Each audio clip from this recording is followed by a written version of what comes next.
wabarakatuh. Welcome back to my channel.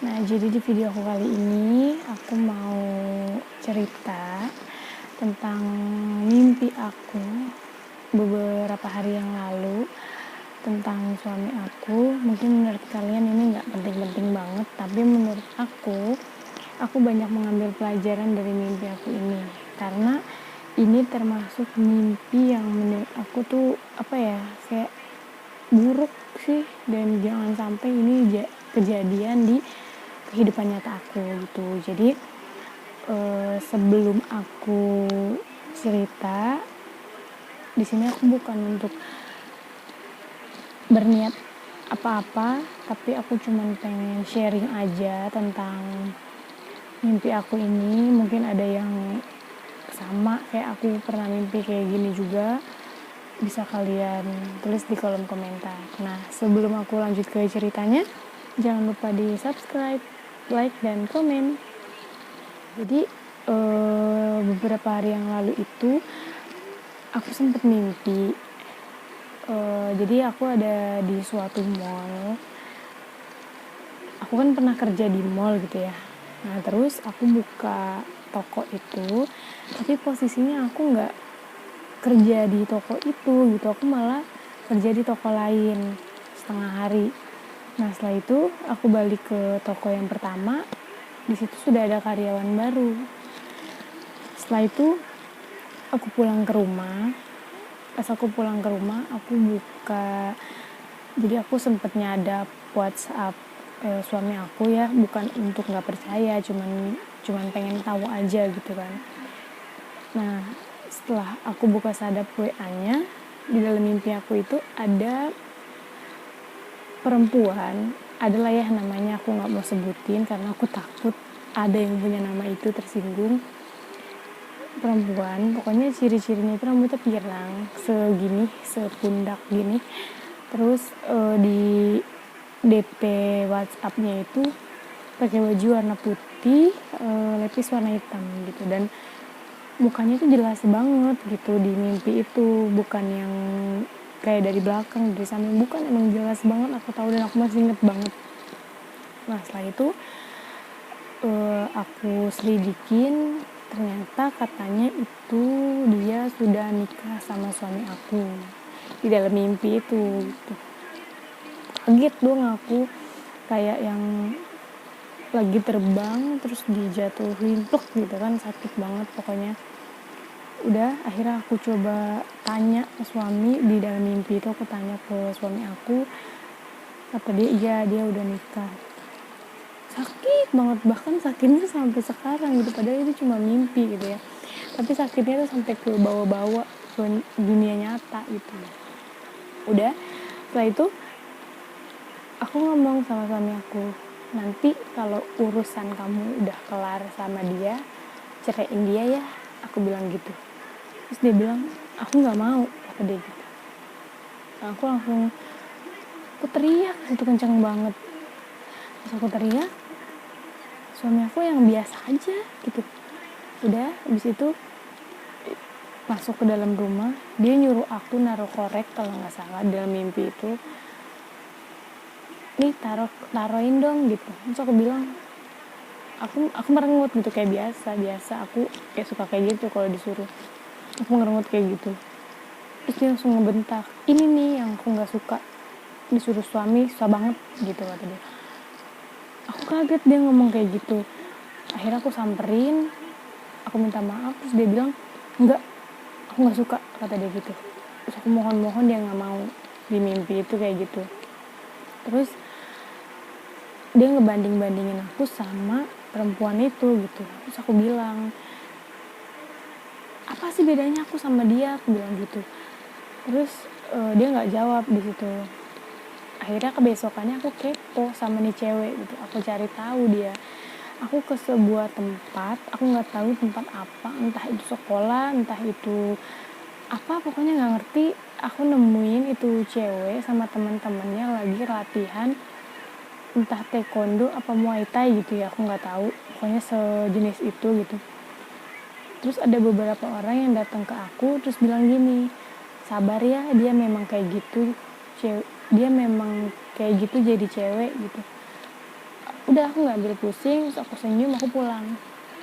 Dan pulang itu posisi sudah malam, jam-jam suami aku pulang kerja. Dan pada saat itu rumah aku posisinya beda. Jadi rumah ini nih ada di bawah deket turunan. Jadi aku jalan dari turunan itu, aku lihat suami aku udah pulang. Setelah aku lihat, dia ngeliat aku kedinginan, nangis. Terus dia nggak nanya aku dari mana, dia nggak nanya aku kenapa, dia nggak nanya kenapa aku nangis gitu. Dia cuek banget. Terus abis itu kebesokan paginya aku jemur baju kalau nggak salah, jemur sendal. Aku nggak tahu itu maksud mimpi kenapa aku jemur sendal. Terus ada tetangga yang datang bilang, sendal kayak gitu aja dicuci, jangan kering-kering, hati lu udah kering sama dia gitu. Terus udah saya kayak gitu, tetangga itu ngomong lagi ke suami aku, dia bilang, lu mau kemana, rapi bener, kata dia gitu. Kata suami aku jawab, mau ke Regensi sama yang ono. Terus aku langsung sakit banget, aku bener-bener kayak aku nangis di mimpi itu, nangis tapi ternyata nangisnya itu sampai ke bawah di tidur aku gitu. Itu suami aku bangunin aku gitu. Terus kenapa nangis, dia bilang gitu. Aku langsung peluk dia, meluk yang bener-bener kayak alhamdulillah gitu, ini cuma mimpi. Karena sakitnya bener-bener sampai sekarang. Kalau aku inget dia sempat manggil perempuan itu dengan kata sayang gitu. Gimana sih kita kalau dengar orang yang kita sayang manggil orang lain dengan kata sayang selain kita gitu. Sakit banget walaupun itu cuma mimpi menurut aku gitu. Dan aku peluk dia, aku nangis kejar-kejarnya. Mungkin dia diem dulu gitu, dia ngebiarin aku nangis. Pas aku udah diem, dia nanya aku kenapa. Aku belum bisa cerita secara detail malam itu sama dia, tapi pas paginya, pas sorenya, pas dia pulang istirahat kerja, aku cerita sama dia gitu.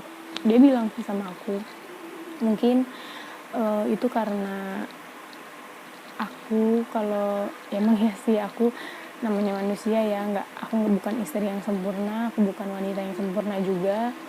Apa ya, aku kalau suami aku suka nyuruh gitu, misalnya aku suka merengut gitu, terus tapi dia suka ngomong dengan nada pelan. Tuh kan kalau disuruh gitu, dia ngomong paling gitu. Nah dia bilang makanya kalau disuruh itu langsung gerak, jangan cemberut dulu gitu. Kadang kalau aku lagi mager aku cemberut gitu, tapi kalau lagi enggak ya aku kerjain langsung gitu. Dan dari mimpi ini ada beberapa pelajaran yang membuat aku kayak gue harus jadi lebih baik, gue nggak mau sampai hal di mimpi itu terjadi di kehidupan nyata gue. Aku mikir kayak gitu, pelajaran apa sih yang aku dapet, kayak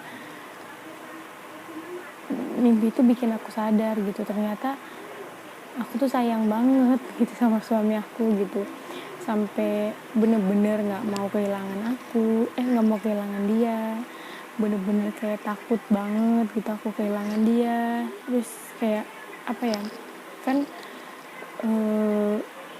aku udah punya anak, kayak mikir tuh kalau udah punya anak rasa sayang itu kan kebagi jadi dua.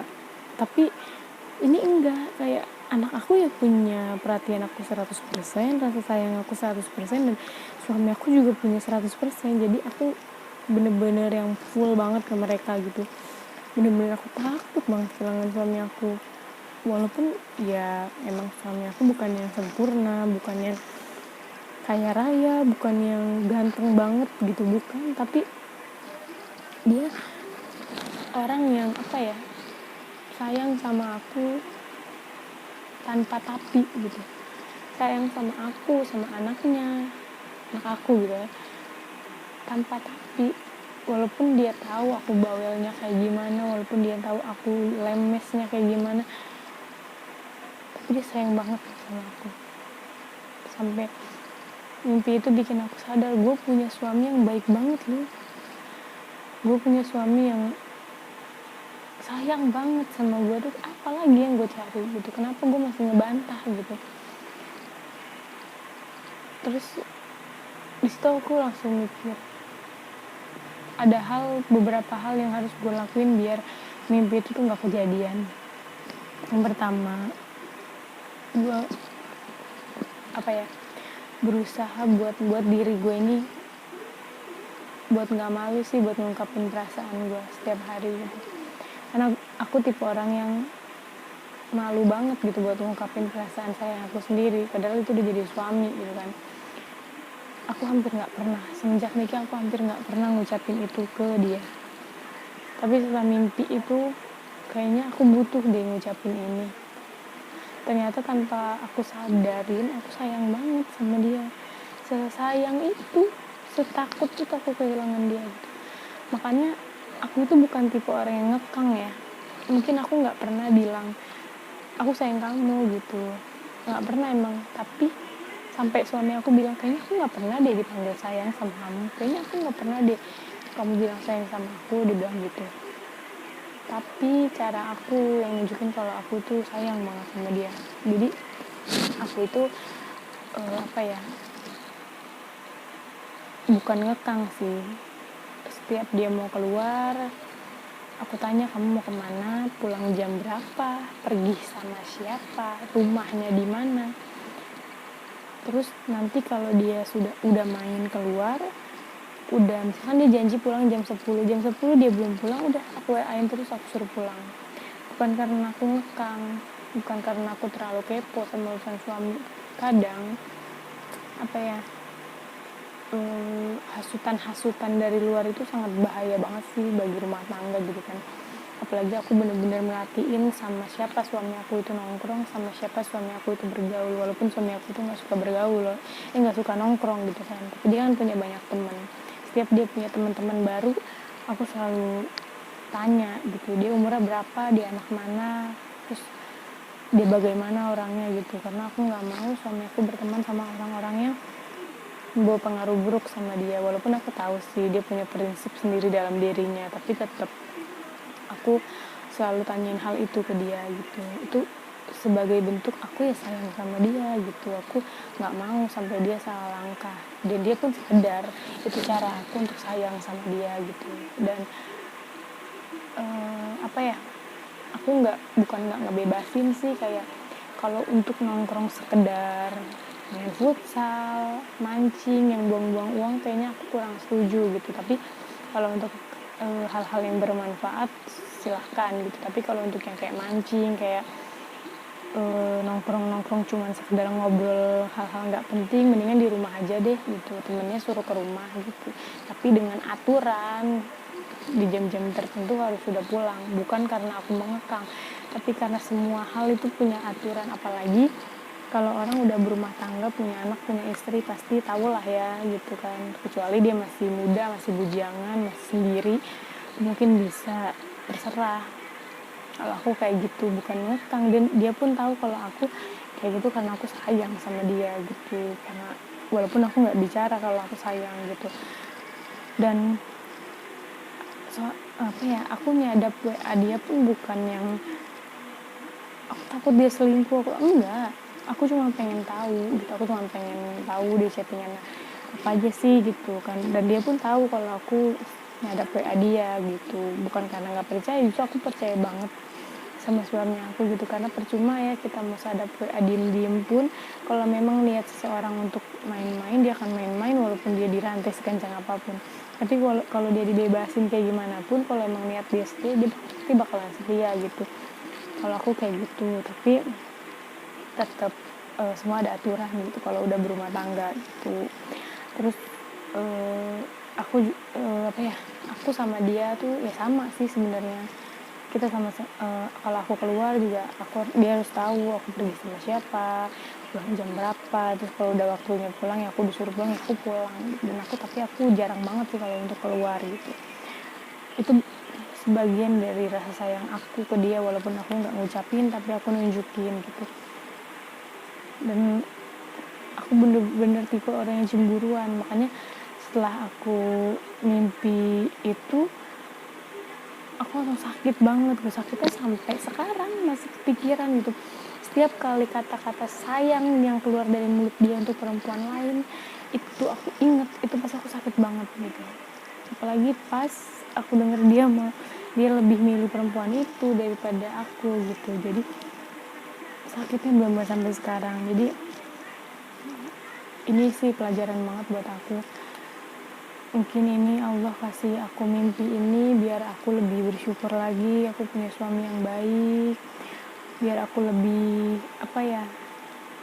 bisa merubah diri aku, biar hal-hal ini tuh gak terjadi gitu. Mungkin Allah juga biar aku ngerasain walaupun itu bukan di kenyataan, walaupun hanya cuma mimpi, tapi aku ngerasain gimana rasanya kalau aku diselingkuhin gitu, walaupun ini cuma mimpi, tapi setidaknya aku ngerasain biar aku bisa ngehargain mungkin di situ. Jadi makasih banget dengan mimpi tersebut. Aku makasih banget sama Allah udah ngasih aku mimpi itu, karena dengan mimpi itu aku jadi yang kayak ke suami aku tuh lebih mau ngebentak juga, kayaknya sayang banget gitu. Dan semoga ya kalau ada teman-teman yang punya mimpi yang sama kayak aku, ya kita bisa sama-sama belajar ya dari mimpi tersebut gitu aja. Terima kasih yang udah nonton.